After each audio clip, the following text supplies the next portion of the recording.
Hello, everyone. Just want to welcome you. For folks who weren't here last night, for folks who were here last night, we're continuing the teaching from last night. But it really does not matter for anyone who must have been here. We're going to have a wonderful teaching on refuge, bodhicitta, the three.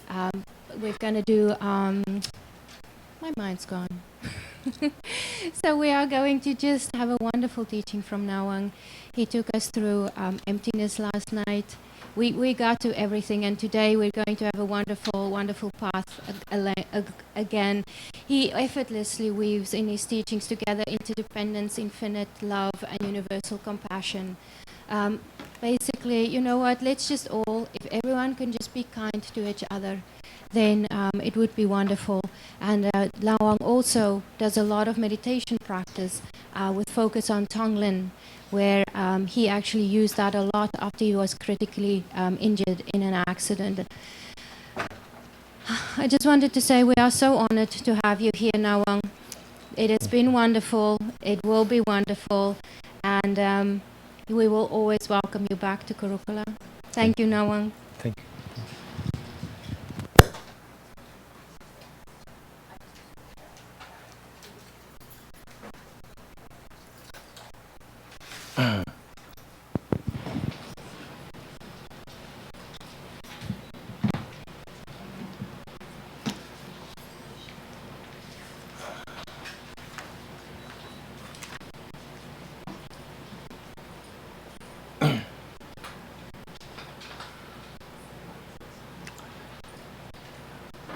Hi everyone.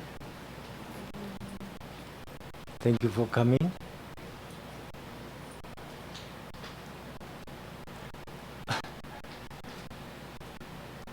My really old friend Wendy Cook here, who is also a wonderful teacher, and Nick also. That's very wonderful to have such a very knowledgeable as well as experience in Dharma, to have also teacher here. And of course you have Geshe-la. I'm sorry, Geshe Tsuga wasn't here now, but you guys are very fortunate to have Geshe Tsuga for so many years. So we can only rejoice that. I'm sure he's somewhere benefiting sentient beings, no doubt. So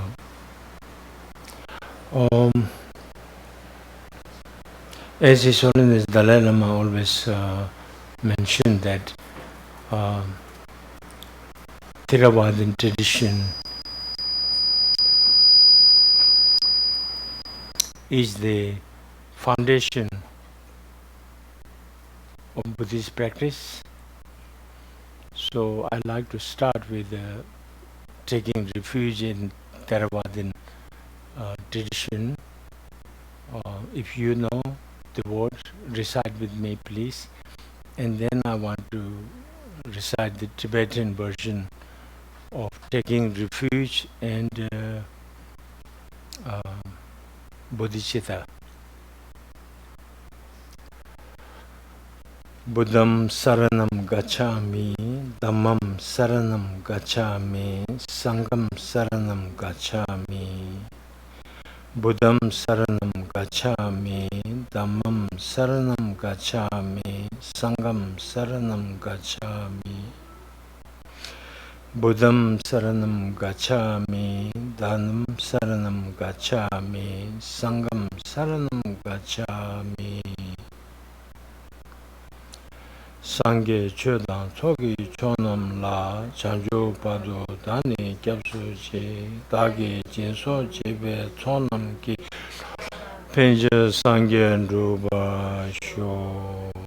Sangye chodang choki chonam la chanjo pado dani kyapsu dagi jinso jebe chonam ki rola penje sangye rupa sho.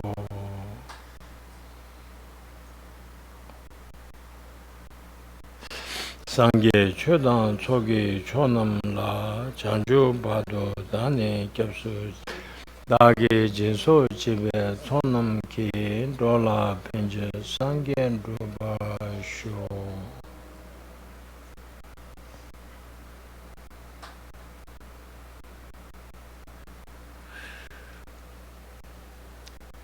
What page you start?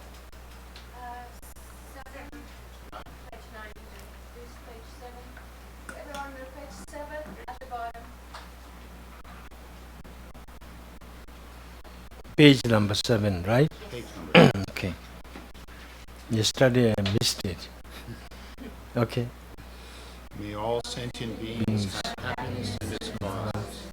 May all sentient beings be free from suffering in its cause. May all sentient beings never be parted from sorrow. May all sentient beings abide in equanimity. Bias, attachment, and anger. So we do the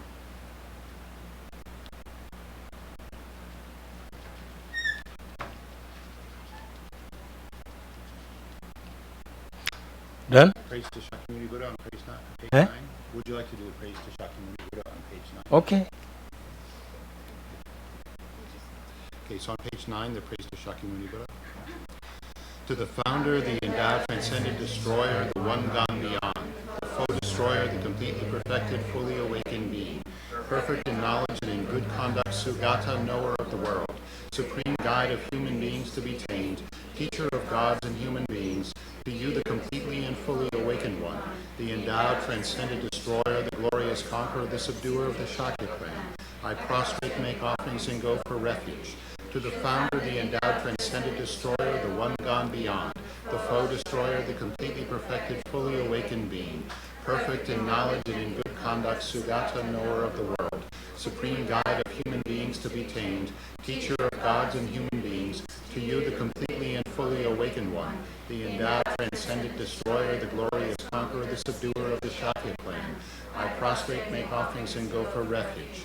To the founder, the endowed, transcendent destroyer, the one gone beyond, the foe destroyer, the completely perfected, fully awakened being, perfect in knowledge and in good conduct, Sugata, knower of the world, supreme guide of human beings to be tamed, teacher of gods and human beings, to you the completely and fully awakened one, the endowed, transcendent destroyer, the glorious conqueror, the subduer of the Shakya clan, I prostrate, make offerings, and go for refuge.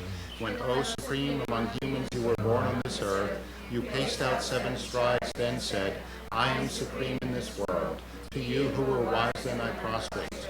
With pure bodies, forms supremely pure, wisdom ocean like a golden mountain, fame that blazes in the 3 worlds, winner of the best Lord, to you I prostrate. With the supreme signs, face like spotless moon, color like gold, to you I prostrate. Dust free like you, the 3 worlds are not, incomparably wise one, to you I prostrate. The Savior having great compassion, the founder having all understanding, the field of merit with qualities like a vast ocean, to you the one gone to thusness I prostrate. The purity that frees one from attachment, the virtue that frees one from the lower realms, the one path, the sublime pure reality, to the Dharma that pacifies I prostrate. Those who are liberated and who also show the path to liberation, the holy field qualified with realizations, who are devoted to the moral precepts. To you, the sublime community intending virtue, I prostrate. Homage to the Supreme Buddha. Homage to the Dharma refuge. Homage to the great Sangha. To all 3 ever devout homage. To all worthy of respect, bowing with bodies as many as all realms, atoms in all aspects. With supreme faith I pay homage. Do not commit any non-virtuous actions. Perform only perfect virtuous actions. Subdue your mind thoroughly. This is the teaching of the Buddha. A star, a mirage, the flame of a lamp, an illusion, a drop of dew or a bubble, a dream, a flash of lightning, a cloud. See conditioned things as such. Through these merits may sentient beings attain the rank of all-seeing, subdue the foe of faults, and be delivered from samsara's ocean, perturbed by the waves of aging, sickness, and death. Would you like to do the Heart Sutra? Yeah. Okay. So the Heart Sutra, page 23.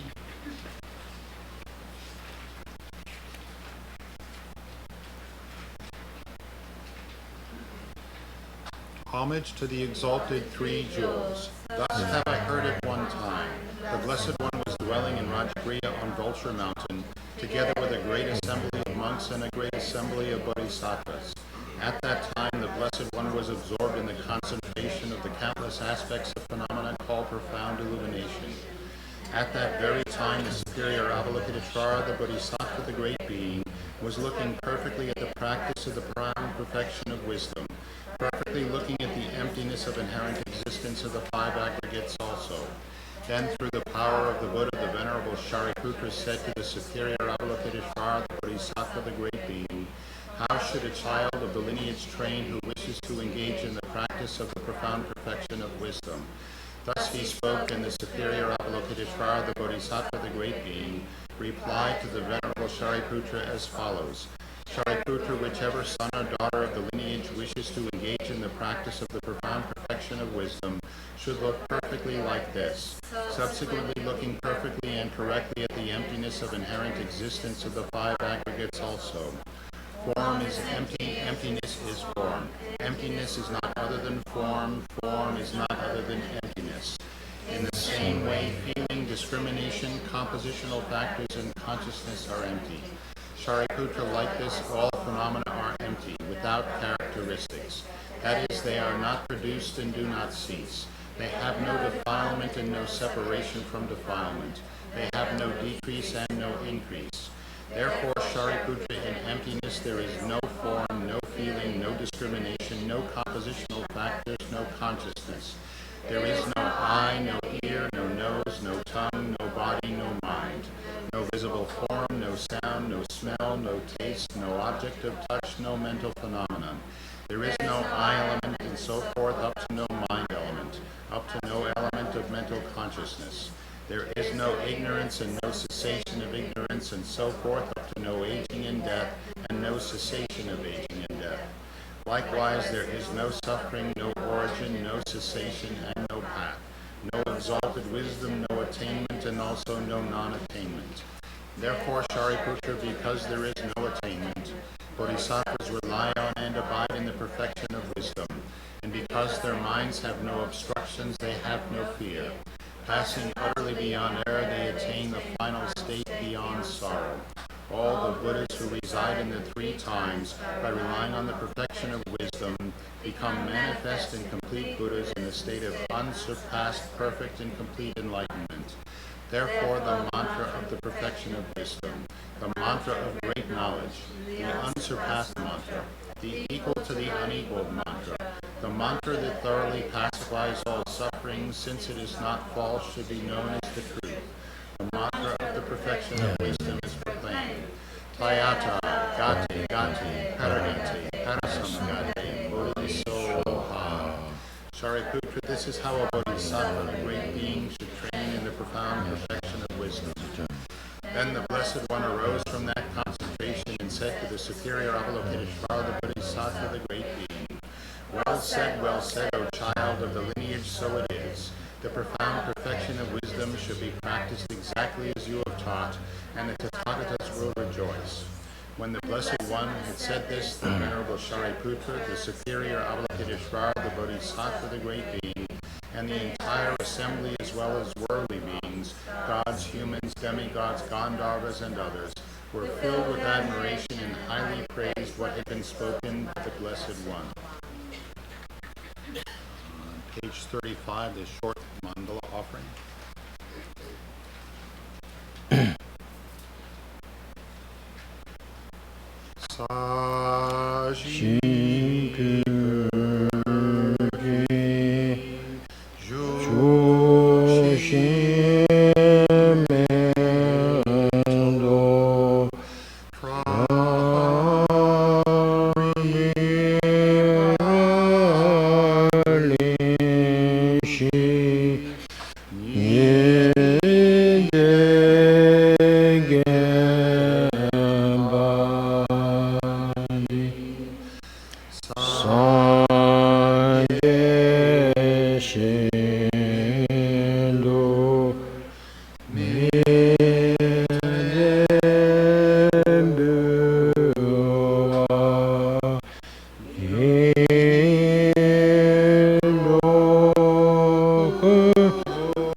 yatayami.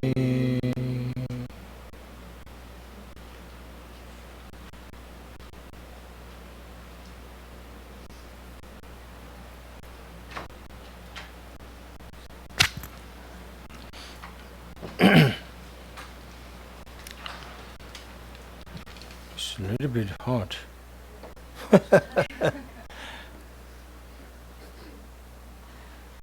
Actually, are you recording? Yeah. Okay. So I should sit here. Okay. Is it okay if I put these lights on?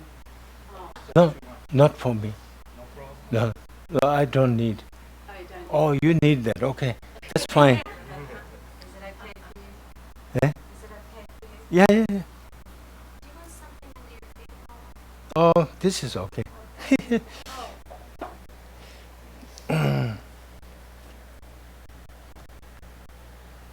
Actually, usually I don't like to sit higher than the audience, but sometimes people sitting behind can see, so it's helpful in that way.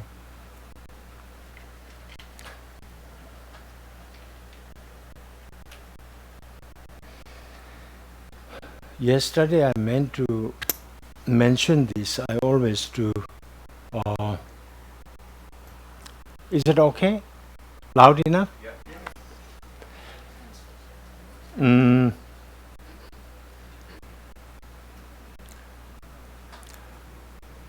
I don't consider myself a Lama or Guru or anything like that.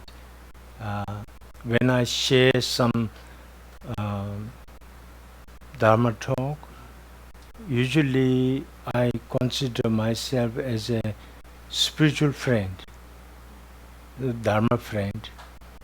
So whatever I have learned over the years and whatever experience I may have, I try to share that to other spiritual friends, Dharma friends. And we all can be that. And I do that everywhere. At the airport or restaurant, I chat with people, same thing. So I feel very comfortable in that way. I myself little bit consider as a I found a stage because of my music. So, and also I try to share spiritual value, Dharma value in many different situations, Dharma centers, epi-empty Dharma centers. I go the most is a Dharma center wise. Otherwise, sometimes Shambhala center also invite me. Sometimes yoga centers, they also, different yoga centers also invite me.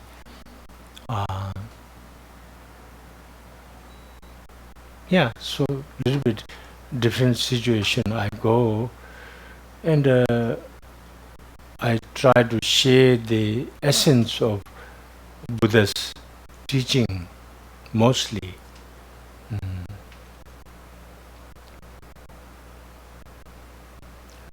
So anyway, I consider myself a little bit like a opening act for the lamas or gurus. As a musician, there is an opening act for the main stars. So I consider myself opening act to try to introduce the essential theme of the Buddha's teaching as much as I can.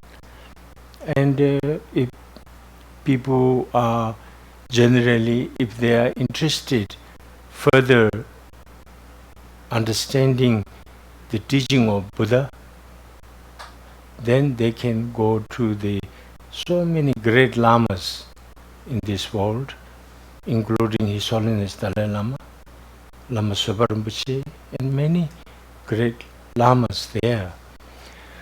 So they can go and then take teaching. So I myself consider as an opening act in that way.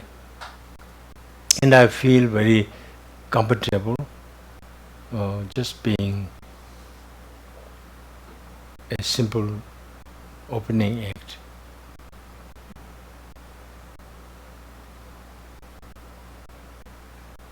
So Geshe Tinela asked me to cover up today for him for the Lamrim study group, something like that. So it's a huge shoes to fill in, but I was very honored to be here and try to share and discuss with you about Lamrim.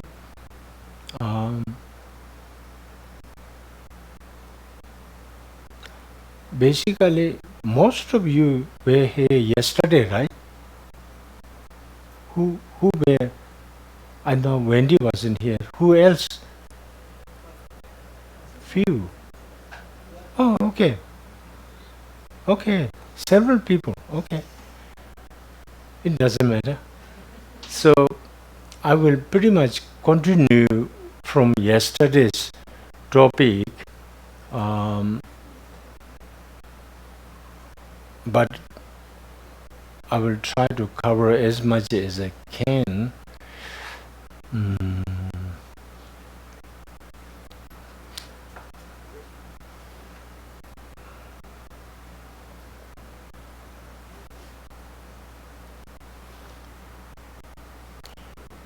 As most of you know,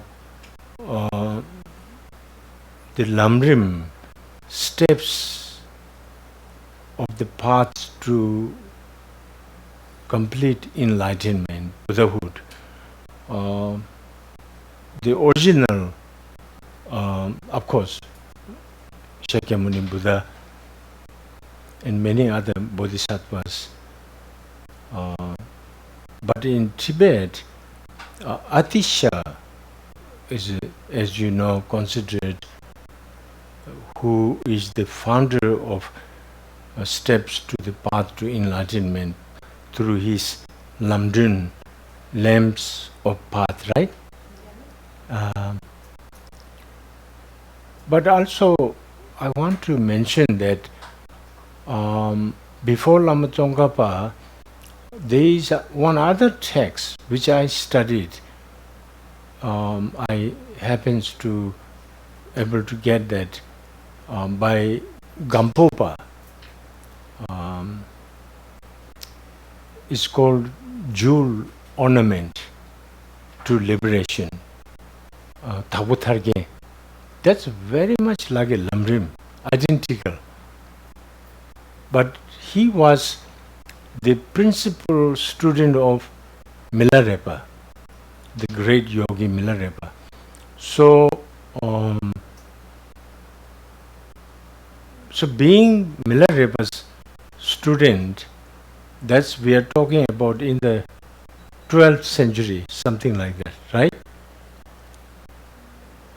200-300 centuries before Lama Tsongkhapa came.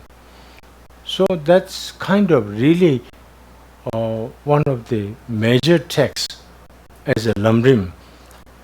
In the jewel ornament, it goes through all the three scope, very much like Lamrim. But one of the difference I found is basically Lama Tsongkhapa starts with Guru devotion. Lamge tsawa shinyi tembe tsuyu dan tenne lo chidar jangbe rimbas. The root of all the paths to enlightenment being Guru, how to rely on your Guru mentally, physically, verbally, and then after relying on your Guru, then how to transform your heart and mind gradually through the practice of three scope.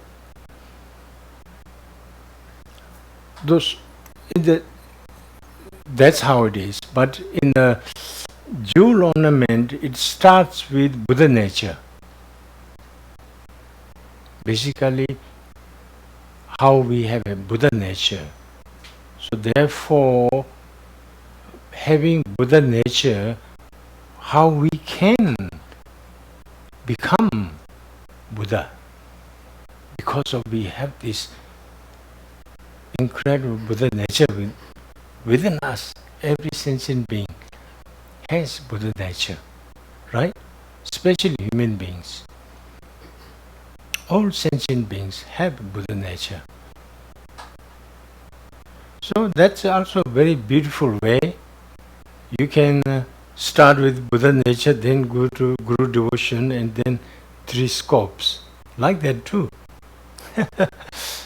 Or Guru devotion and then start with the Buddha nature and then three scope. Either can work. I bought that scripture in Tibetan when I was hermit meditator in Dharamsala, and my one of main teacher, Genishi Tonglen from Sera Monastery, one of the most learned and great practitioner. He was one of the most renowned hermit in the Dharamsala mountain. His Holiness have so much love to him. Also, of course, His Holiness loved everyone, including those people who criticize His Holiness, protest His Holiness. It doesn't matter to His Holiness. He loves every being, every sentient being, regardless. But anyway, His Holiness have a lot of closeness with the Genishi Tonglen. So,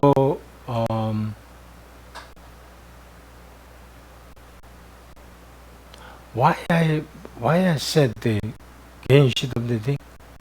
What happened? Why I went there?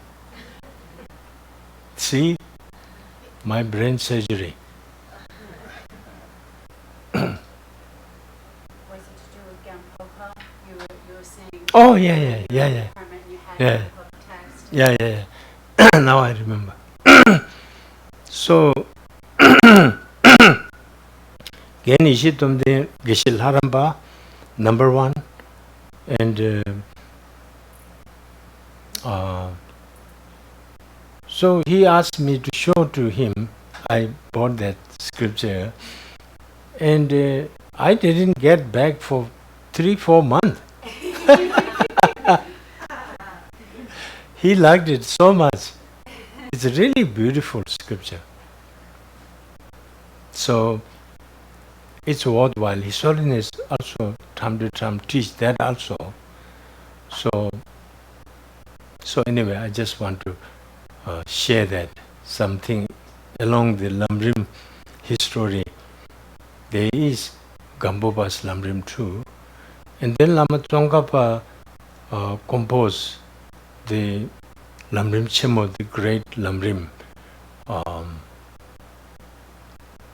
And when Lama Tsongkhapa composed, I think in the Rating, the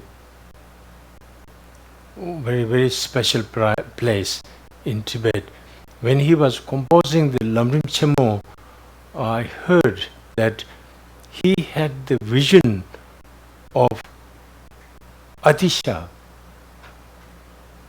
for pretty much all the time. And Lama Tsongkhapa also says the composer of the Lamp to the Path is also composer of this Lamrim Chemo. So really give the credit to great Atisha. So So the Lamrim Chemo is the greatest text there ever is. It's amazing, huge, 553 pages. And I had the great honor to receive the Lamrim Chemo from Jabji Ling Rinpoche, His Holiness senior tutor in Drepung. For he gave month and a half teaching, so I was monk then. So I had the opportunity to receive. Then His Holiness Dalai Lama gave the 8 Lamrim scripture teaching in Dharamsala, so I was able to receive that. And then Jabji Ladi Rinpoche, when I came to as a hermit meditator in Dharamsala, His Holiness, I had the audience I mentioned yesterday. So His Holiness asked me to study with Ladi Rinpoche, the Lamrim text. So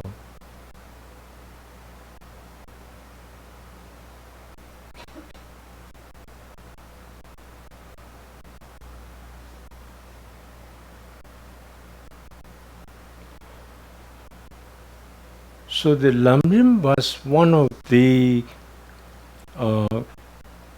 scripture which changed my life when I was in a guerrilla army.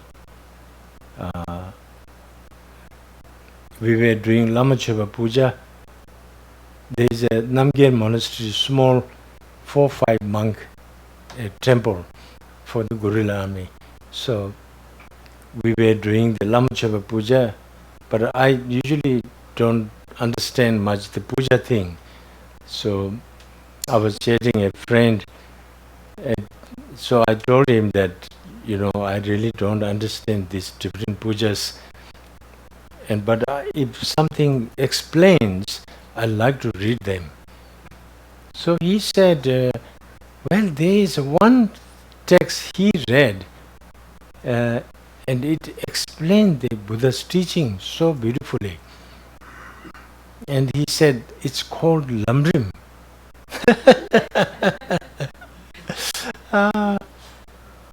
And I said, where you got that? And he said, we had one doctor from Namgyal monastery, monk doctor. So he said he got from him. So I was around 18 then.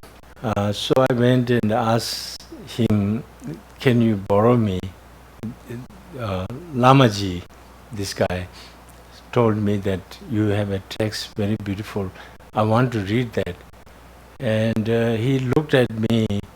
I was very young, so looked at me really quite carefully and said, don't make this dirty, okay? Take good care of this. I said, yeah, sure. So then I went and started to read, and I didn't just read. I tried to read only one page, if I have a time, one page, and try to dig in and try to understand something. So gradually I was reading, and then I was so moved. And really, I can sometimes cry, sometimes I can laugh, and then we all had a game time. I didn't go. I read scripture. Night time, I put my blanket on my head and tried to contemplate what I studied, what I read. So basically, I was doing the right thing. All these things. So that's one of the greatest texts, and that was actually 5th Dalai Lama's Lamrim Jambe Shelong, the eloquent advice of Manjushri or something like that, written by 5th Dalai Lama. So that was, I'm so grateful to meet this scripture. At the same time, I used to read a Tibetan newspaper called Rawang Sarsho, Tibetan Freedom Press or something like that. And that comes a section called Shisichu Duji, the nectar of Dharma. So they, every week I think, they have a section on Dharma from the text called Kunsang Lame Shilung, Words of My Perfect Teacher from Nyingma tradition. It's a very beautiful one. So I one hand read that newspaper, and I had this much collection later. And other hand, I was reading Lamrim. So these two really changed my life. So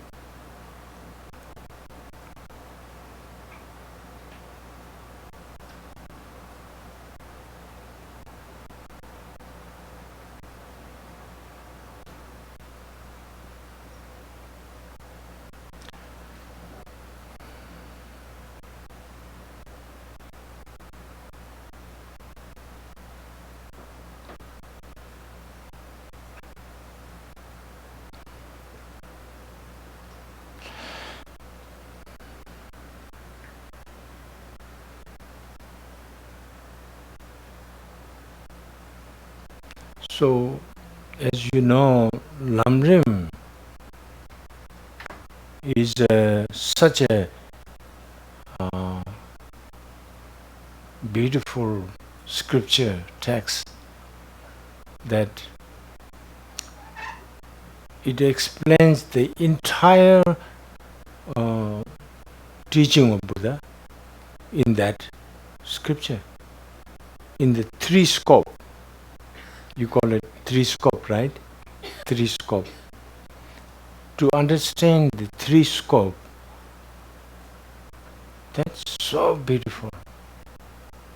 Entire Buddha's teaching is condensed in the three scope,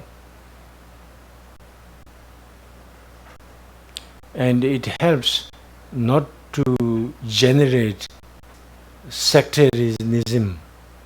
This is better, this is worse. Nothing. All Buddha's teaching, whether it's Hinayana, Mahayana, Sutrayana, Tantrayana, everything has its purpose. So you can generate deep sense of respect to all the Buddha's teaching. They all serve its own unique purpose. And then understanding the Buddha's intention, why he taught all these different aspects of, can you hear me? All these different aspects of teaching, you can understand it very clearly through understanding the three scope.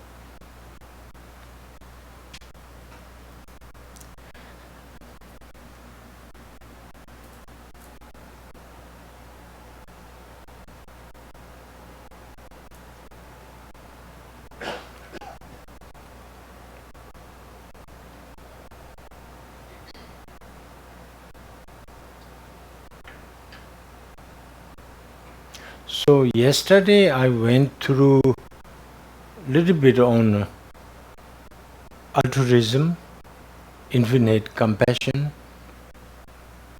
infinite love, kindness, little bit on bodhicitta,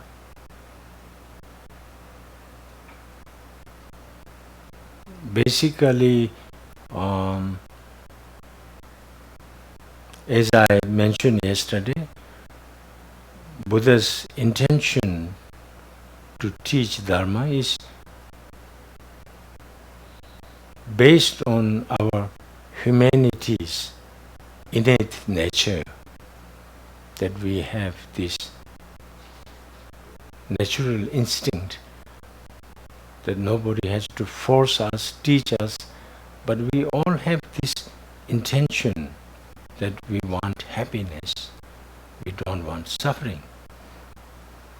So based on this, so Buddha showed the Four Noble Truths, how to get rid of suffering, how to identify the suffering, and what is the cause of the suffering. And then to find everlasting happiness, how to find the everlasting happiness, and the path, which leads to finding the everlasting happiness.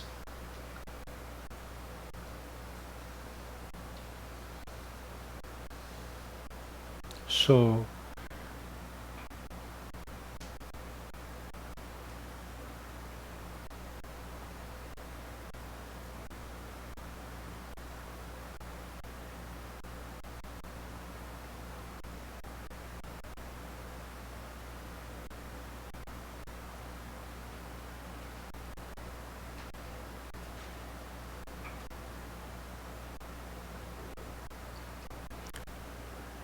I may like to little bit discuss today on the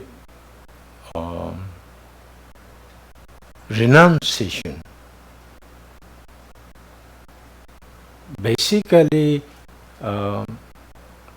Lamrim, the way it's composed, is gradually to lead an individual to Mahayana path, as well as Hinayana or Theravadin tradition, as well as Mahayana and Sudrayana and Tantrayana. But in order to lead to the Mahayana tradition, one needs to cultivate universal love and universal compassion. So in order really to have a deep sense of universal compassion within, first one needs to know the suffering.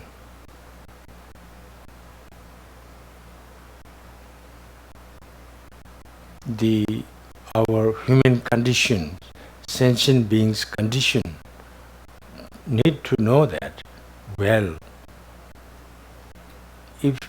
If I can understand how my life has so much suffering, also how my life is messed up because of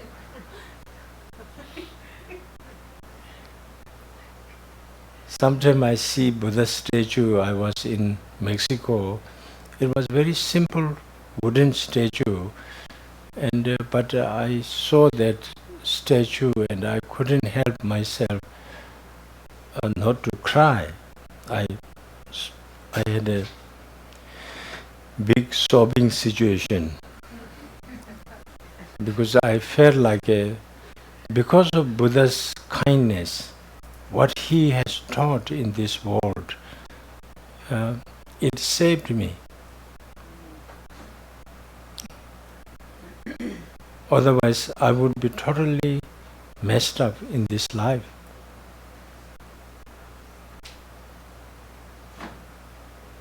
Messed up with so many different fantasy in my life. Trying to have money, lot of money, trying to have a lot of fame, and all kind of aspects, the desire, human desire. I can have that. I can easily see how I can be one of those people too, but I'm a little bit staying away.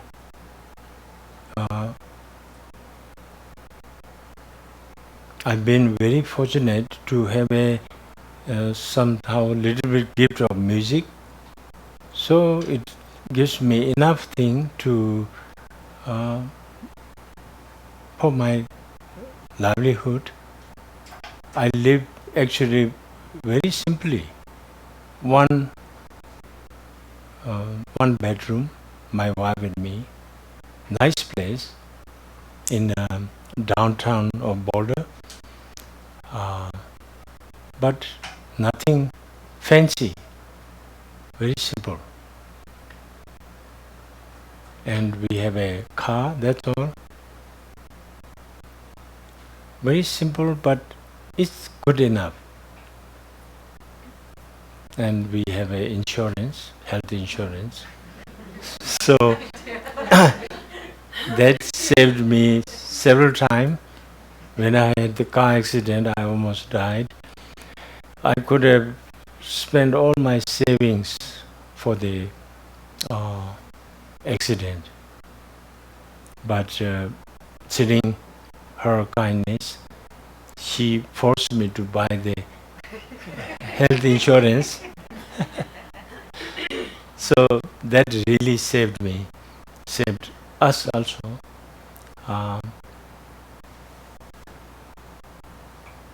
But I feel like I'm very fortunate. I have everything what I really need. If I want to go after what I want, yes, there's infinite want, which Dharma taught me not to become that kind of person. So I try to satisfy myself. What I need, I have that. And actually I'm quite happy with that.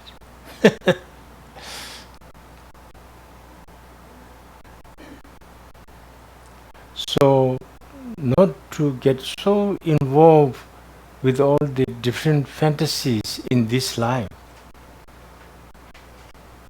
Through like Lama Tsongkhapa Babadi said,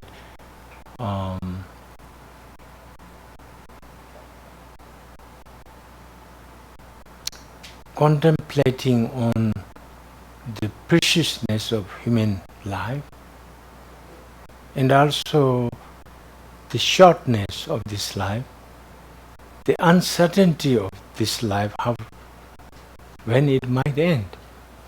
In my case, it almost ended 3 times, but I was very fortunate. Still I am alive, sharing my work to people and trying to practice Dharma as much as I can. But I almost had to go. So contemplating on the uncertainty of the death and the preciousness of this human life, how fortunate, especially us in this room, we are very, very fortunate to meet such a teaching that shows how to transform our heart and mind and find deeper sense of really satisfaction and happiness, and gradually cultivate universal love, universal compassion, bodhicitta, and different aspects of interdependent nature of life. You know?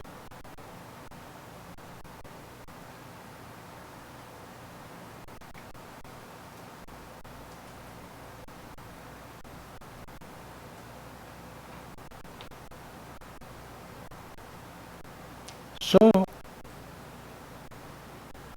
that is very, very important to have a deeper sense of satisfaction in life, what you have, what you really need, and then not to run after all the different fantasies of this life. Right? Then we have a little bit more chance, more space to spend this precious time, this precious life in the practice of Buddha Dharma. Otherwise, we will be lost in all the hustle, bustle, and all these fantasies in life. And then one day, maybe, it's time to go, but saying that I'm sorry, I couldn't do anything. You know? So, not to be lost in the different fantasies in this life. And then Lama Tsongkhapa also talks about the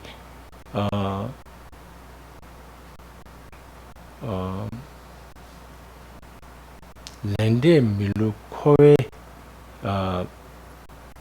Nyimi Nam Yaya Sambe Koe Pizola Yumin Kijisa Mijishi Yenjungu to Tarpa Tunyolo Kiana Tenjung Tezing Yenjung Kevalas. And then on the top of that, you try to cultivate deep sense of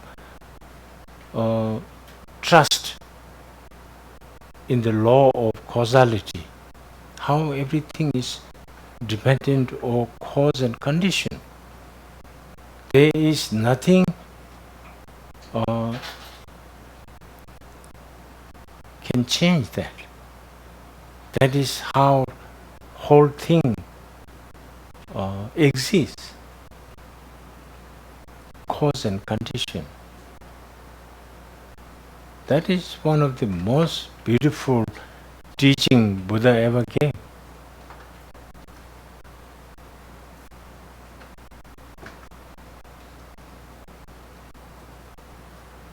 And also, no matter how this samsaric world may be so beautiful, even the heaven, we are not talking about the pure land of the enlightened beings, but the samsara's highest happy birth, glorious birth, is what we call it, Deva.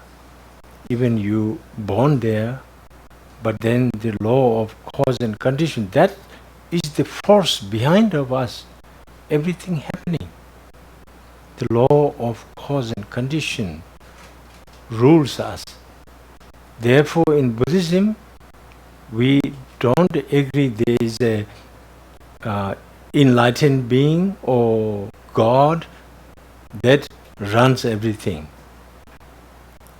because everything is run, everything is functioning because of our own action.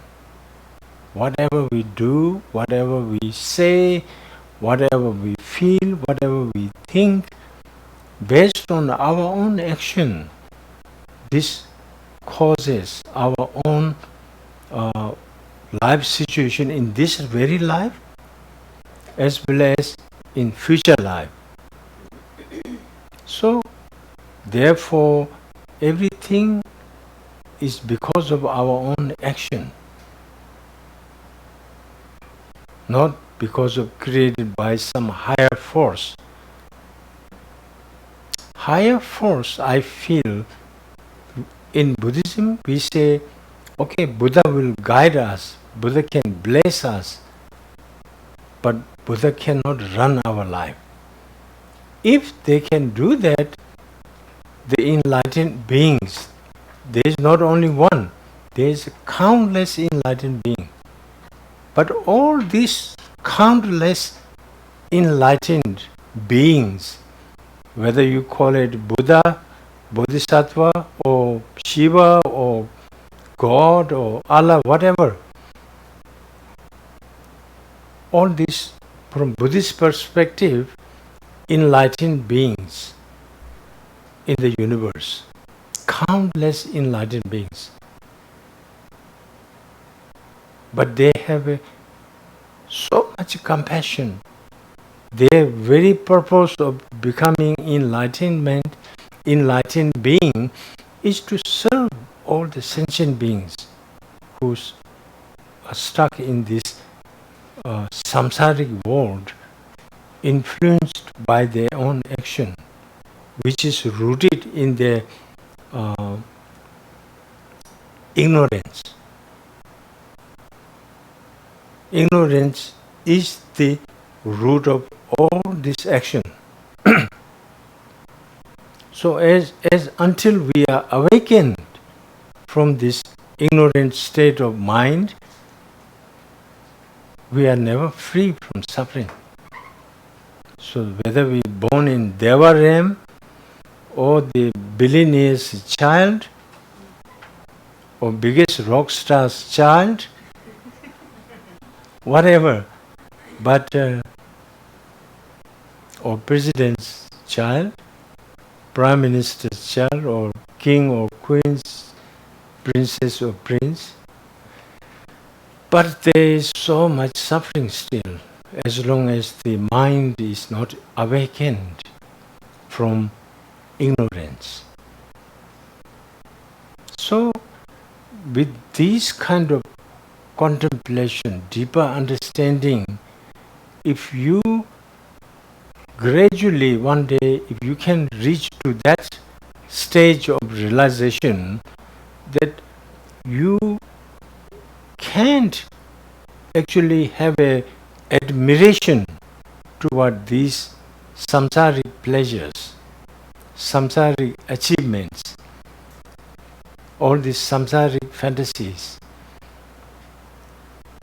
you can't have actually slightest admiration deep down,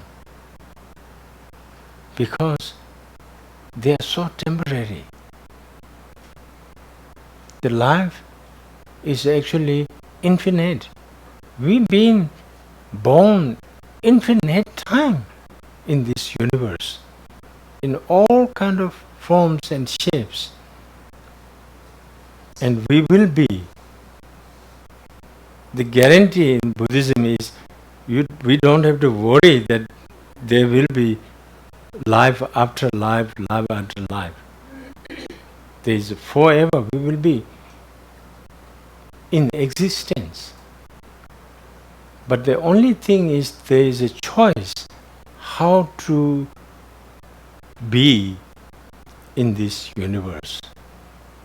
Whether we can become like a Buddha, fully enlightened being, so you are totally free from all the ignorance, all the defilements, but you have all the everlasting happiness deep down. And the only aspiration left with you is to serve all sentient beings as much as you can. That kind of deep sense of purpose in life, these samsaric pleasures and fantasies, you are not hooked in that. You are not running after that.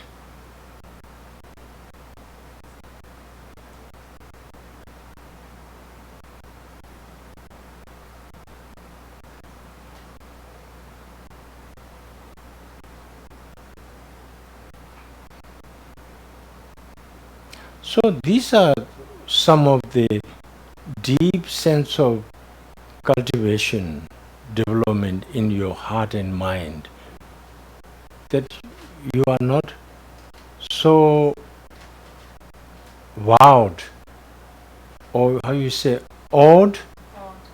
In awe. Eh? In Oh. Americans should say awe. Awed. Awed. Hmm? Wow, yeah, this is easier. not wowed. Wow, wow. My hardest is wow for beautiful ladies. And my wife knows that.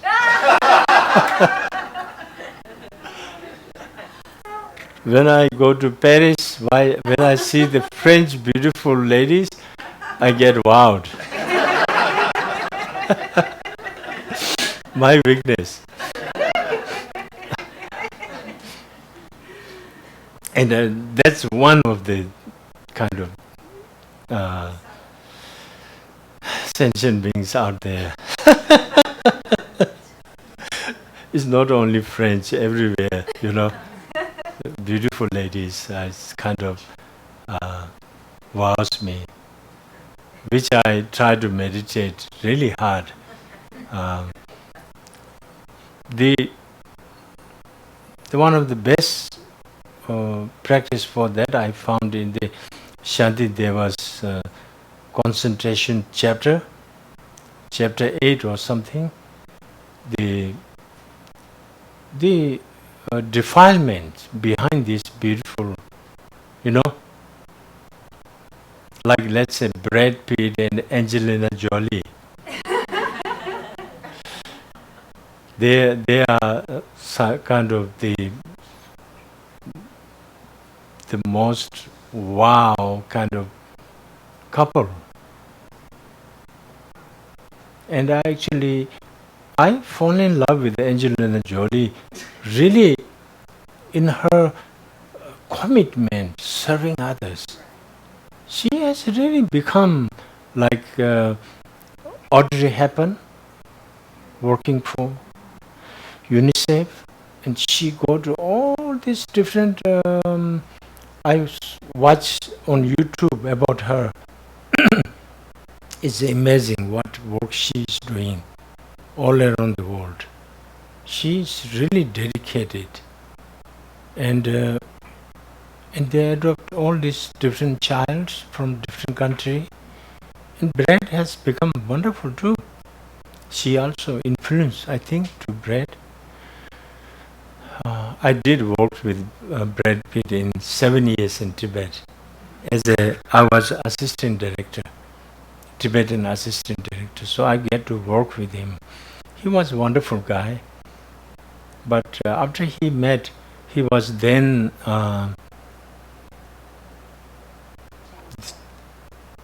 no, before Jan, Kenneth Petro. Kenneth Petro she was a wonderful lady. Actually, while we were in Argentina, it was her birthday, so they invited the 3 Tibetan assistant director to the party. So we get to dance with the Kenneth Petro too. That was fun. Brad going around taking pictures, But I feel it was wonderful to meet Angelina Jolie for him. They are really good couple now. Wonderful. They both do a lot of work to help others. But anyway, even you, like my case, the most difficult wow is the beautiful ladies. But both way, no matter how beautiful, good looking the man and woman both. But sometimes I jokingly say this: if you put them, Brad Pitt and Angelina Jolie, in one room for 1 week, no brush, no brushing teeth and no shower, nothing, great clothes, and after 1 week, if you were to see them, it may be quite different, Really, this is innate nature, right? our fundamental race. That's the truth too. But we are very clever, so therefore we take shower, we put what do you call this? Shampoo and different products for your hair and wear different clothes and all these things. So actually we make ourselves look good. And that's what we do every day. But there is the other side which we forget. When I contemplate on that, it really helps me. It helps me, wow, yeah, this is true. There is a beauty in this. There is a culture and the way of they carry themselves, right? Men and women both. How they carry themselves, how they dress up, how they put their hairs and how they talk and how they smile. Or there's many tricks, right? So if you take out all the tricks, go to the bottom line, then there is another side that it can be not so beautiful too, right? It really helps. That's why monks and nuns, they meditate on this reality so that they can keep their vow, not get too attracted. Maybe good for you. You are young men, right?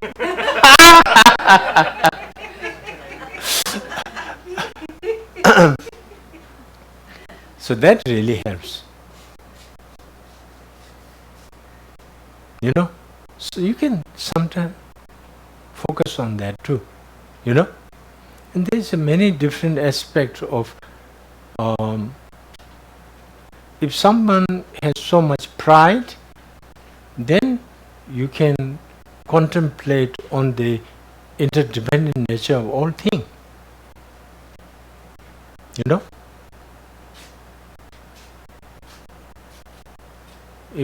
If I contemplate on what I am,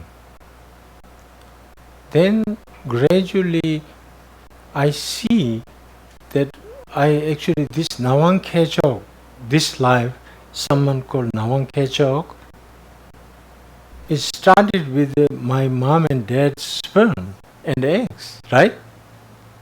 And then gradually it's become bigger and bigger. And then I was born, but my parents' kindness, they nurtured me, and I become bigger and bigger. Even they brought me into exile and in freedom. But same time, my very survival depend on so many cause and condition. The 93 million miles away sun is helping sustain me, right? 93 million miles away. And it's in such a perfect balance right now.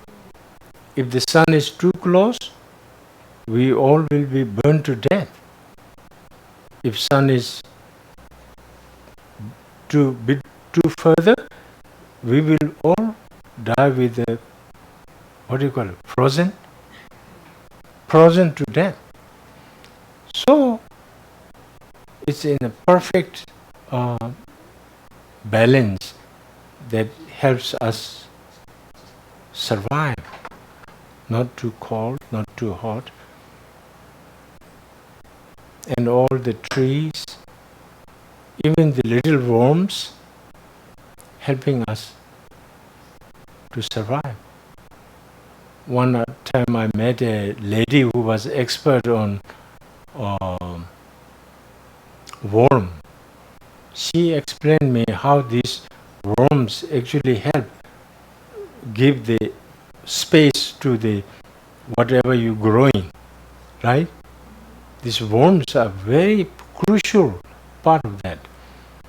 So I generate a lot of respect to the worm after I learned that. So, the air we breathe, if I breathe out, and if I can't breathe in, I will be dead meat. Right?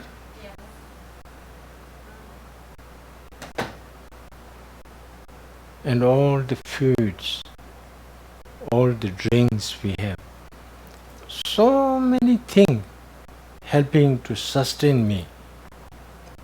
So therefore, if I contemplate the interdependent nature of my existence, then there is no space, actually, there is no way I can be arrogant. Oh, I am so important, I have done this myself. Yes, I have done myself too, but through the contribution of so many millions of things, I have become what I am, and I will continue in the same way. So, if we can contemplate like that, then there is no room to be egocentric minded, arrogance. Actually, I can be only humble to everyone, everyone's kindness, their compassion, their love. I am surviving. So we can become more humble. Humble doesn't mean that you have to go everywhere and bow everyone. Not like that. You can do that too. But deep down you have humility, that you have respect to everyone. You are not above anyone, including the nature. I am part of that. So I can be only someone try to contribute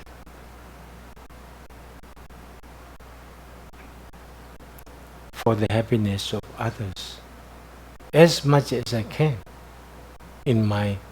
while I live alive. And I hope in my future lives may also able to do something like that.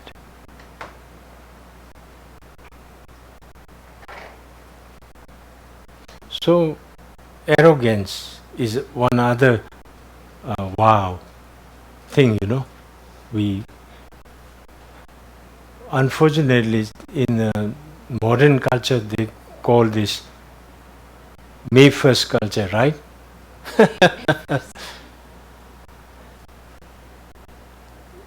Individualism has a little bit exaggeration in that too. Individualism is a bodhicitta is very one of the best individualism. Bodhicitta is one hand individual want to become Buddha. So when you become without any defilement, all the goodness in you, the Buddhahood, there's nothing better to become individual greater than that, Buddha, right? In simple form. But other hand, you become such a perfect being in order to serve all sentient beings. So you see the individualism in this case, you yourself become the greatest being ever in this universe, right? From Buddhist point of view, right? But at the same time, not just for yourself, but to serve all beings. So that's the best kind of individualism. So we need to adopt the modern individualism with compassion, love, then the individualism becomes productive, beautiful.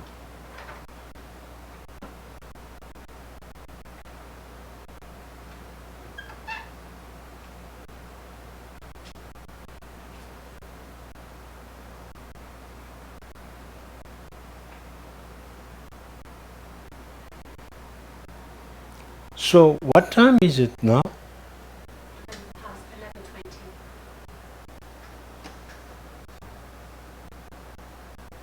So anyway, um,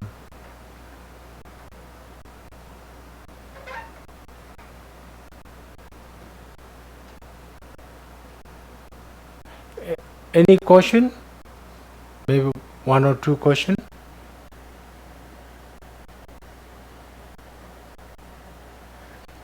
Anything in context of Lamrim?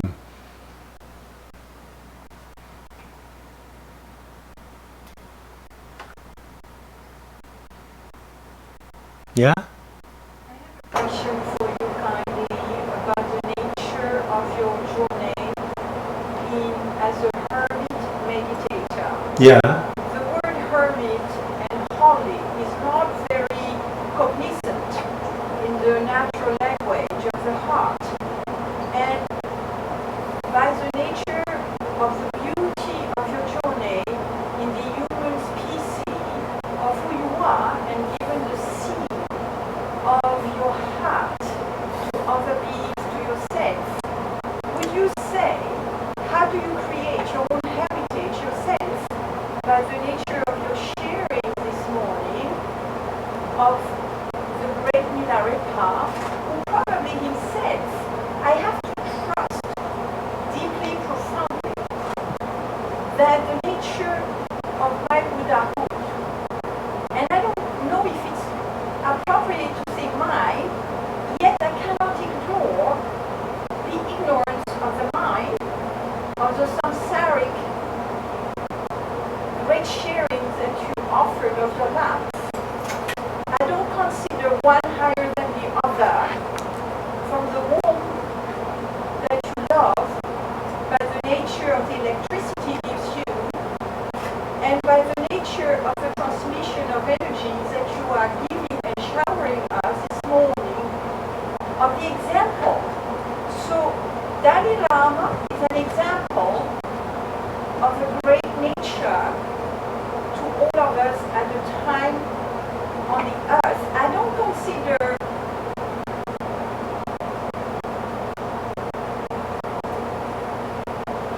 I pay attention to that word, hermit, and paying attention in a culture that I love. I'm not here to define American life, or Tibetan life, or Muslim life. I'm just a needle. So if that needle moves happily wherever that needle is, why attach so much to the makeup of that which we think we are when we are not?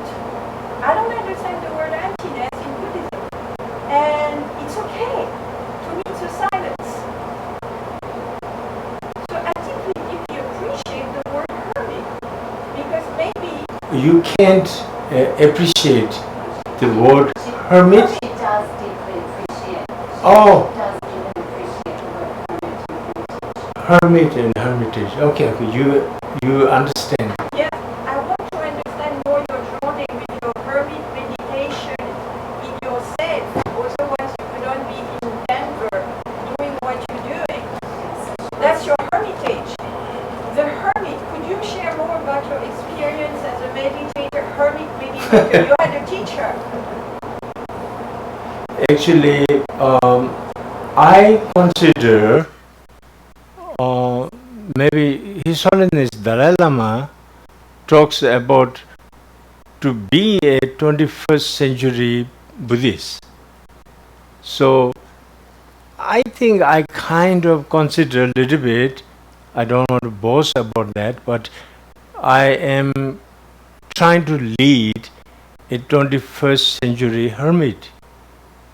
So my apartment building, it's one of the only 11 floor building in border, and in my apartment building is like the mountain. For me, it's like the mountain, because just people can't just barge in and maybe take away my privacy, you know, because people have to call me before they come, right? So it's like a living hermit in the mountain. One of the purposes is their privacy. They want to focus in their deep spiritual practice every moment, every day. So therefore, if they live in the town, so many things can happen, and your time wasted many time for nothing. So therefore, they live in isolation mountain. So to me, it's like a hermitage. This apartment building is for me is like the mountain, and then I live very simple, but not so simple like when I was hermit. I had almost nothing, but now I have iPhone, computer, and I have a car. I don't drive. My wife drives, so I walk everywhere. So when I'm traveling, I catch a shuttle and fly. That takes me to the airport, back to the my place where I'm living. So I don't need to really drive. So I try to live very simple. So the hermit's one purpose is trying to live as simple as possible and not to get too busy. So that is one of the purpose. But I can be busy because of my music and little bit workshop. I give some time, not so many time. Then I travel. I associate with people. I meet so many different people. But when I'm back in my hermitage, I'm very quiet. Quiet, very simple. Only few people come to my apartment. But I live very simple. So that is the really, and it's very quiet too. Where I live, very quiet. I don't hear too many car noise or anything, and it's beautiful. River runs nearby, and I can walk to the downtown if I need to go somewhere. Otherwise, I'm very quiet. So the hermit's purpose is focus on your deep spiritual enhancement. And so that's actually when you're busy traveling with people, doing everything, but you can be always on the path. Depend on your mindfulness. Always be mindful what you're talking, what you're doing. You make sure, are you doing everything according to bodhicitta? Based on all your work, based on universal love, universal compassion, to serve all sentient beings. So morning when you get up, make sure that you cultivate a deep sense of universal love and compassion. May I spend the day for the service of all sentient beings, for the good of all sentient beings. May I be able to do something good for all and good for myself. If I am not, if I don't have more peace within me, if I don't have more harmony inside me, if I'm not more wise and compassionate, then and more deep sense of satisfaction and peace, then I cannot serve others more productively, right? So therefore I need to serve myself, take care of myself, to try to become more wiser, more compassionate, more loving, more really peace within me, deep sense of peace within me. If I can have that, then I become productive, good productive. I'm a good influence to everybody around me. You know? So we all can be like that. You can be a hermit in the world. Yeah. Be in the world, but not of the world. Where? To be in the world, but not of the world. Yeah, yeah. You can be anywhere, but to work within yourself. Yeah. You mentioned how you're quiet at home and a sense of quietness. And I was wondering how that fits in with being a musician. When you're quiet at home, are you ever playing music? Because I know your music is also very meditative. And how does that fit in with quietness and the meditation along the path? When I'm at home, YouTube is my best friend, one of the best friend. After my head surgery, doctor told me to not travel, not go anywhere, just rest. So I found YouTube, and YouTube I found one of the best is His Holiness Dalai Lama's teaching. Every teaching, I just type in the YouTube Dalai Lama teaching, I can listen to His Holiness everywhere. So that's one big time I spend. And then I want to entertain myself, entertainment. Then I go and listen to some beautiful Tibetan singer in Tibet. That's my weakness.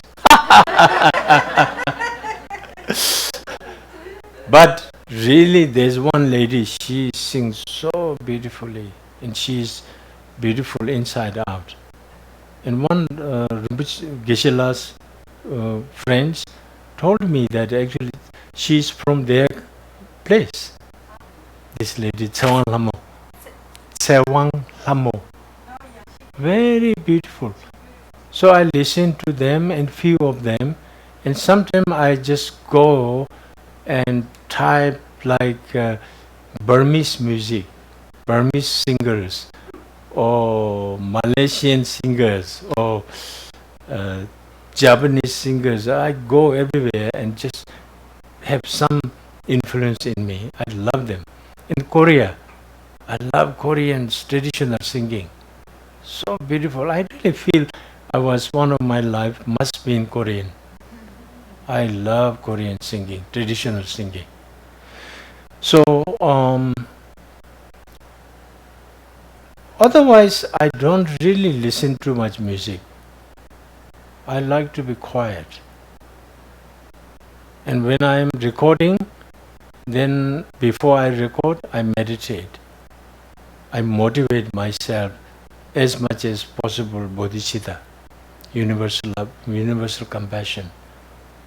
And then take the blessing of Buddha, Dharma, Sangha, and His Holiness Dalai Lama and all my great gurus. And with this feeling, then I go in the studio and record my songs. And in the concert, if I get time, I try to meditate as much as I can. And coming to here again, I try to motivate myself as much as I can. Do same thing. Take the blessing and then come. Try to share. Feel it in your music. Yeah. If you can talk a little bit about your meditation. Oh, okay. Okay. Yeah, Tonglen is a beautiful practice. Especially when you are going through difficult time, when you have injuries or sickness or any hardship you go through. So you say, all sentient beings, whatever suffering they have. I love one phrase by Shanti Deva. Doe dungi kanji tegun dala mingurchis. Whatever kind of suffering sentient being may have, they all ripen upon me. You invite their suffering on you. When I was sick, injured by car accident, so I try to take all sentient beings suffering on me with my suffering. My suffering may become useful, taking all sentient beings suffering on me. I try to really invite every sentient being suffering on me with my suffering. Whether it's really happened or not, but I can tell you that you really feel good.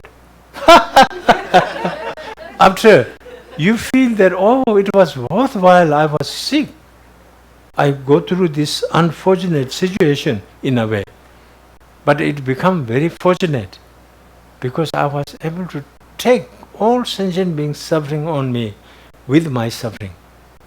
So it was worthwhile that I went through this car accident. Kind of, if you didn't have car accident, maybe then my mind distract, I forget the Tonglen practice. Right? Yeah.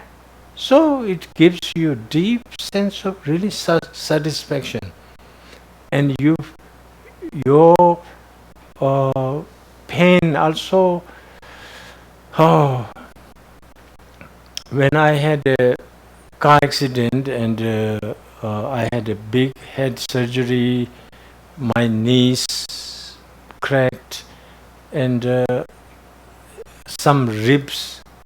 It was big truck hit to our car. So lot of pain. And then the doctors wouldn't give me painkiller because of my head injury. It can something doze off and then not come back, something like this. So they don't give me painkiller, but I have so much pain. And my son was with me too then. He saved my life. So my wife told me that I asked to give me my pillow, one pillow, and then I put under my bottom and then I start sit up and meditate. So she said, few minutes ago I was mourning and grounding and all this pain. But suddenly I become very quiet and I was sitting in meditation.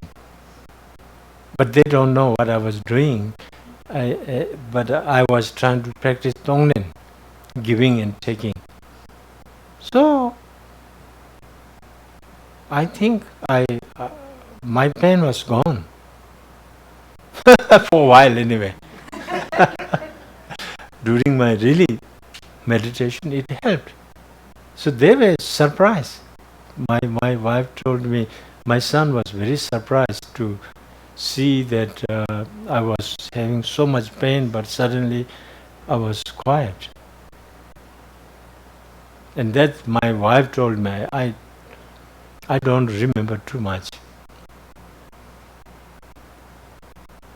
So Tonglen is basically you taking all sentient beings suffering on you, especially very useful when you are going through any difficult time, any pain or any unfortunate situation in your life. It's a very beautiful practice. You take all sentient beings suffering upon yourself and then to send out all the good karmas you may have, good merits you may have, whatever happiness or whatever goodness you may have, send that out in the universe to all sentient beings. Don't keep anything as mine. Give it everything out. Whether it really happens or not, it doesn't matter. But again, it's one of the greatest practice you can do. Let go. If we can let go, then our egocentric mind becomes lesser. Our self-cherishing mind lesser. The more and more we have this practice, less self-centeredness, less self-cherishing, then our universal compassion, infinite love grows, our heart opens.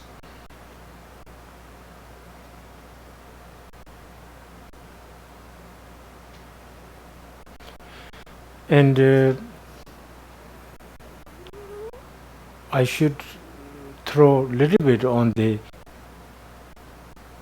Buddhist practice of shunyata, interdependent nature of all things. When you can see how everything, what you said is very beautiful before, I'm just small part of this universe, right? I'm existing, but it's not so small either. It can be big, depending on your heart, your deeds. You can affect the world. Today, because of the kindness of internet, we can affect the world if we have something incredible to share.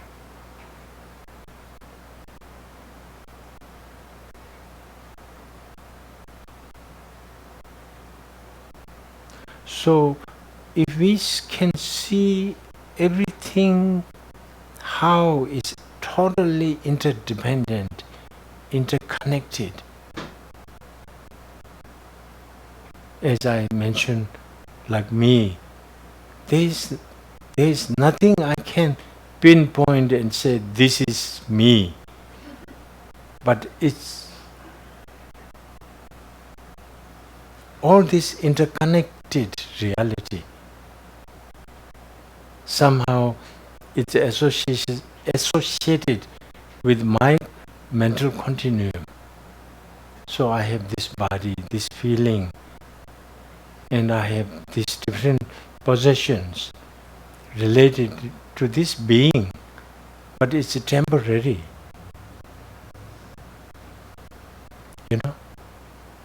So when we can understand the interdependent nature of everything, then there is no room for the ego grasping this independent I, me. When we become more egocentric, arrogant, then there is a sense of me, mine. But when you can shine the light or the heat of the wisdom, how everything is interdependent, there's no room for this egocentric grasping me. So when there is nothing independently existing, then there cannot be anything exist objectively. Nothing exists objectively. It all exists mere level. But this mere level, mere imputation, name only, have every power of functioning. This Nawang Khechog has every power to function itself. But it's only name only. There's nothing exists independently, objectively. There's nothing exists objectively, so therefore, is it nothing? No, there's something. Something happening, right? You all know that something is happening. But there is something based on interdependence. interdependent nature of everything, right? So therefore there's nothing exists independently. So it is empty of independent existence. It's empty of objectively existence. So therefore everything is interdependent. So you can juggle around how you feel. If you can go deepest level of interdependent nature, you see the object, these aggregates, body, feeling, these aggregates. On this aggregate, my mind, when my mind and these aggregates meets, then I label as me or Nawang. But if you look for that Nawang, every part of this, you cannot find an independent entity, right? Nothing exists independently. So therefore, everything is empty of independent existence, objectively existence. So therefore, it's name only. But name only has the ability of functioning all these things, right? So if you are difficult going in the deepest level of name only, mere imputation, then just stay on the interdependent. Everything is interdependent. Therefore, nothing exists independently, right? So then it helps. You don't fall into nihilism. Yeah? But you can, as you live, you juggle with it.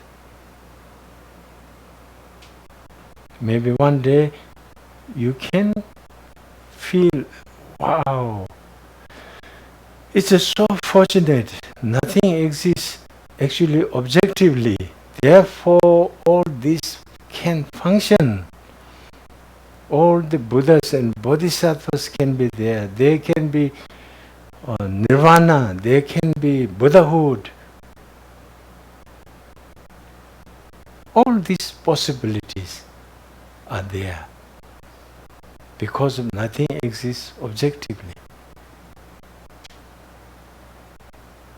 Nothing exists independently. You know? So something like that. You can also, I think it depends on your merit, good karma. So it's very difficult to stay in the what is called the middle way, Uma. The middle way, neither you fall into nihilism nor eternalism. You know? But you can be in the middle. Name only has that power. But to really able to stay in the name only, it need lot of karma, good merits, the blessing of the higher force, including your guru, root guru, Buddhas and Bodhisattvas. But one thing we can be sure of, 24/7, what CNN, when they say their news, 24/7.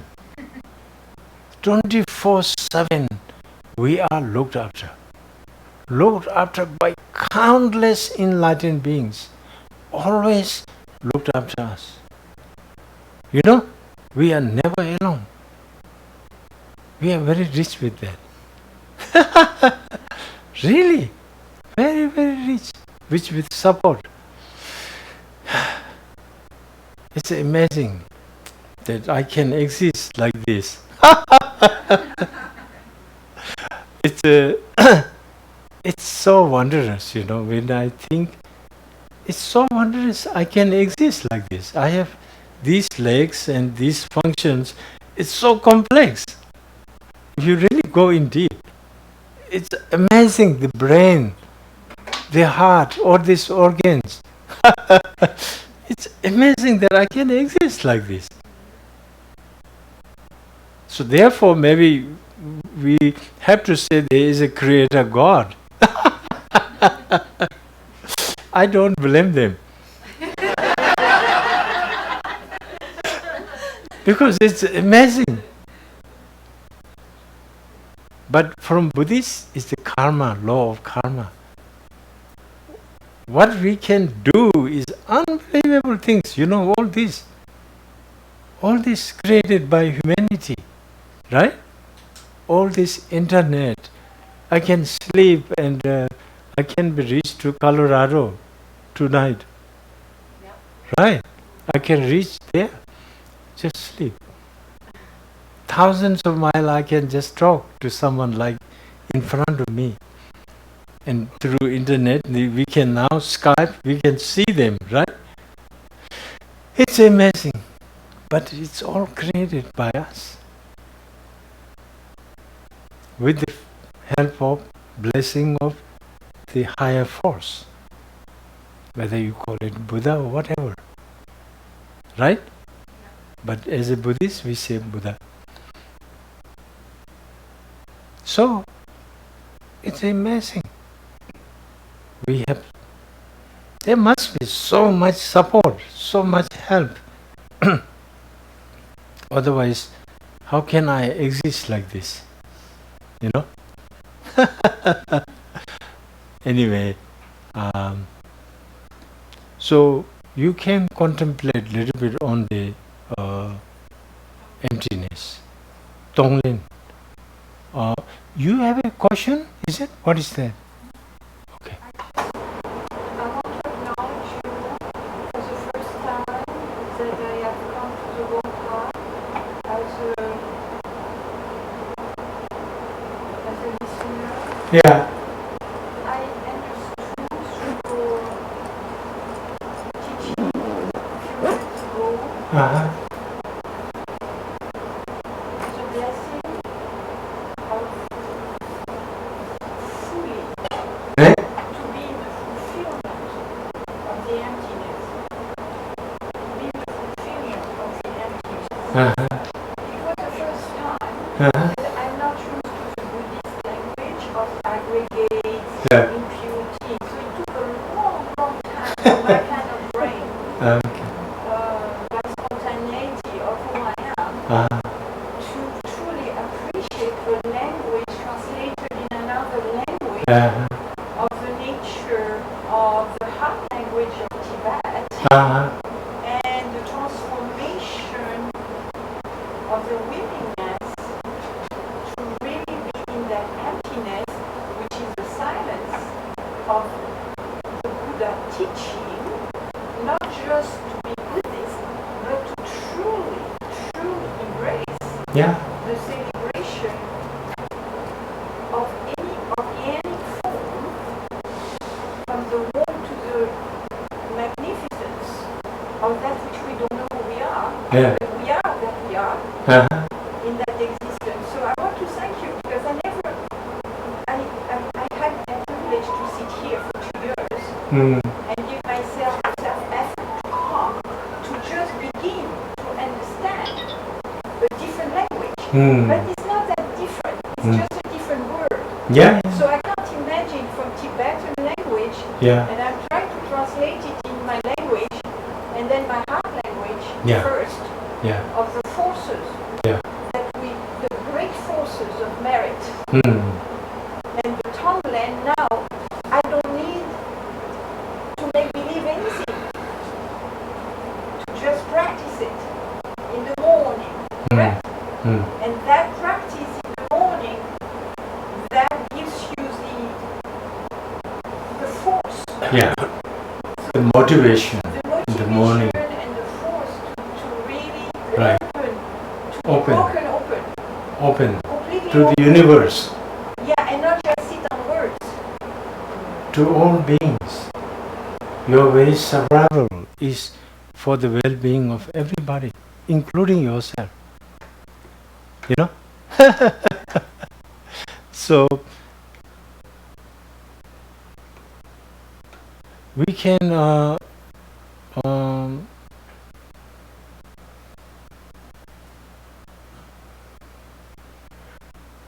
we can ask the blessing of the higher beings in the universe, everyone to bless us so that we become something extraordinary, beautiful,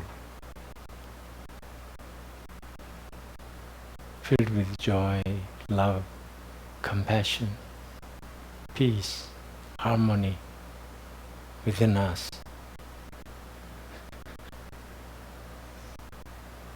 So that we can share that to the whole universe. Send out all the wondrous things, whatever good things within you, out in the universe.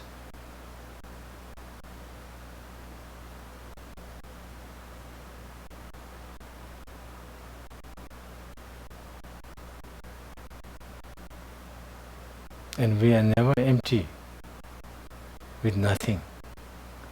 We have so much blessing, so much goodness coming within us from these incredible enlightened beings, 24/7 blessing us, nurturing us.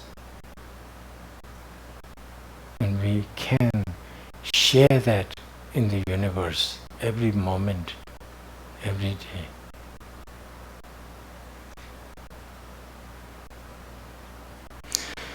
And we dedicate whatever goodness we have achieved.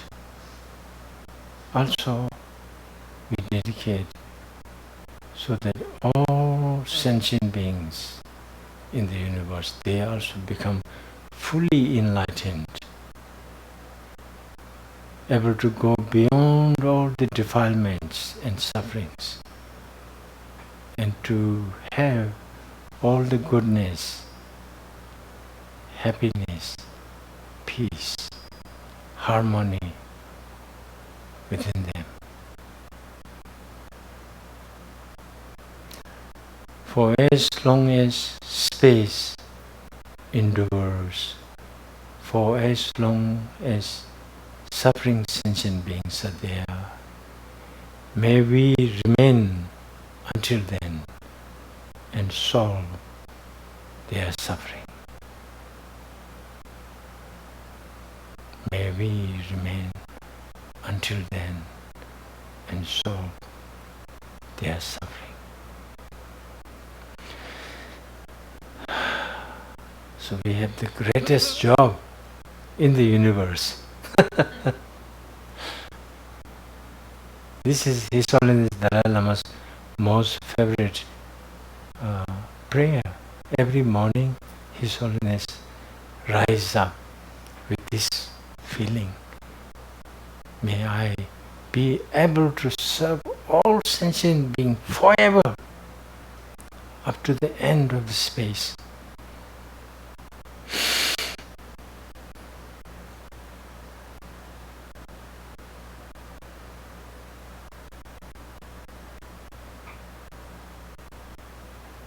May all these great lamas, great beings, especially on this planet, may they live long and able to carry on their incredible work in the world, in the universe. May all be kind to each other. May all be kind to each other. May all be kind to each other.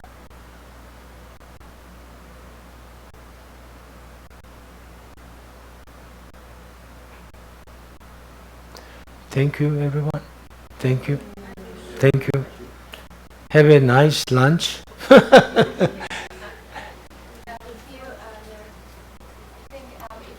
Nawang, if you could, after I've talked, if you want a group picture again, Which one? a group picture, just like yesterday, a group Okay, photograph. we do that. Okay, but Um, first of all, Well, we can take a few minutes. yeah, okay. I just wanted to say it was such a blessing to have here, Nawang. Thank you. You brought such peace into our hearts and made space for compassion with your wonderful music.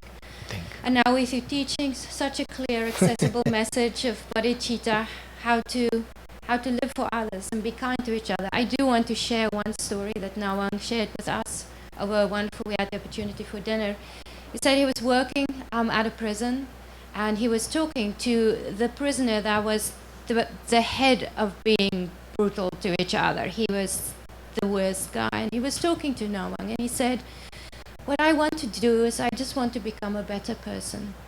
And it was such a moving thing. And then also he asked Nawang what would be the best thing to do, and Nawang said, look after the weak ones. And that was just wonderful, so that this absolute man who didn't want to be compassionate could switch over to be compassionate towards the weakest in the prison and to be able to help them. Nawang, thank you. Please stay healthy and live long and teach. And you are always, always, always welcome at our center. Thank you. Thank you. Thank you, Nawang. So, no, this is for center, please. Thank you. I never take any money from center. Thank you. So we will end now. That's okay. I did a simple dedication, just I did. And then I need to also go today. And so see you some other time. Yeah. Thank you. Thank you. Thank you. Thank you.